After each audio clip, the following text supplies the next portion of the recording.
कोडिंगामाळीरू वेदांत company bauxite नेउथिबाकु नै पुणी आंदोलन तेजिछि। आज कोरापुट जिला लक्ष्मीपुर ठारे एक विराट शोभायात्रा रे प्रतिवाद करिसेंती कोरापुट और रायगड़ा जिलार हजार हजार बासिंदा। 3 मिलियन रु 6 मिलियन बक्साइट नेबाकु वेदांत कंपनी जो चुक्ति करिछि ताकु बातिल करिबा सह स्थानीय अंचल रे जो कंपनी रहिछि सेही कंपनी को बक्साइट देबाकु दाबी करिसेंती अंचलवासी। आज प्राय 15,000 ऊर्ध्व जनसाधारण एक विराट शोभायात्रा रे बाहरी वेदांत ओएमसी विरोध रे नाराबाजी करिबा सह लक्ष्मीपुर ठारे थिबा ओएमसी कार्यालय आगरे विक्षोभ प्रदर्शन करथिले।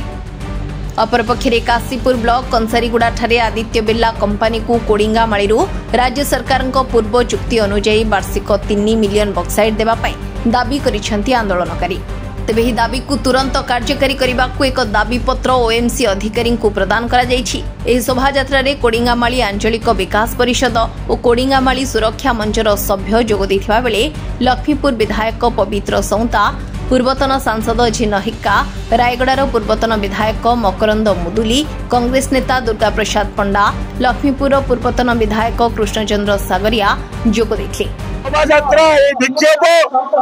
वेदांत विरुद्ध जो 3 मिलियन टन को 6 मिलियन टन करने वेदांत जो चक्रांत कर धरे से चक्रांत बंदर करने रायगड़ा जिला काशीपुर ब्लॉक एवं कोरापुट जिलार लक्ष्मीपुर ब्लॉक समस्त भाई भौणी दीर्घ 15,000 ऊर्ध्व लोक आज रैली कर वेदांत को 3 मिलियन टन दाबी रही। देखो तो भारत वर्षर गोटे जगह कंसारगुड़ा जगह सबू जगार जदि प्लांट को विरोध कले आम गोटे लोक कंपनी को वेलकम कर कहीं जदि फैक्ट्री हम ए अंचल बेकार शिक्षित युवा मान चाकरी मिल चाषर उन्नति हम एवं वाणिज्य क्षेत्र उन्नति हम सब सुविधा दे आम प्रोजेक्ट आनी किंतु प्रोजेक्ट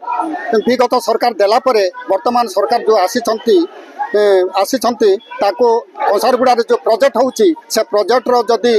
ताको माइंस न मिल से अस्तित्व भितर बाहर जो जमी की आज मण जमी 2 फसल जमी से जमी खंड विखंड हो जाए चिन्हवर्ण ना आगामी जदि ताको कंचामाल न मिल ताहले से सेठाकार लोकर अंचल अवस्था कौन हम सरकार जदि वेदांत को खनि देवा चाहते ताहले अंचल लोक को समस्त को बम पकाई मारी दिंतु एवं वेदांत को माटी दिंतु। आज जो रैली कराई केवल यहाँ चेतावनी आगामी दिन जदि वेदांत माटी जदि 3 मिलियन रु 6 मिलियन करुच्ची संपूर्ण भाव में आम बंद करूँ एवं रायगड़ा अभियुक्त रायगड़ा और कोरापुट जिला को अखचक जाम करने को बाध्य हेबो कौन सरकार कार्यक्रम कराइबा देबुना जे हमरो वेदांत कंपनी कोडिंगामाळी जोटा कि हमरो कंसारीगुड़ा मौजारे अछि कोडिंगामाळी से कोडिंगामाळी रो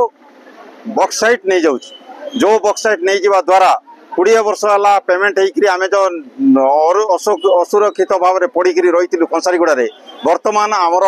आदित्य अलुमिना कंपनी 6 मास है ये कम चली जदि एठारू खनि सब नहीं जीव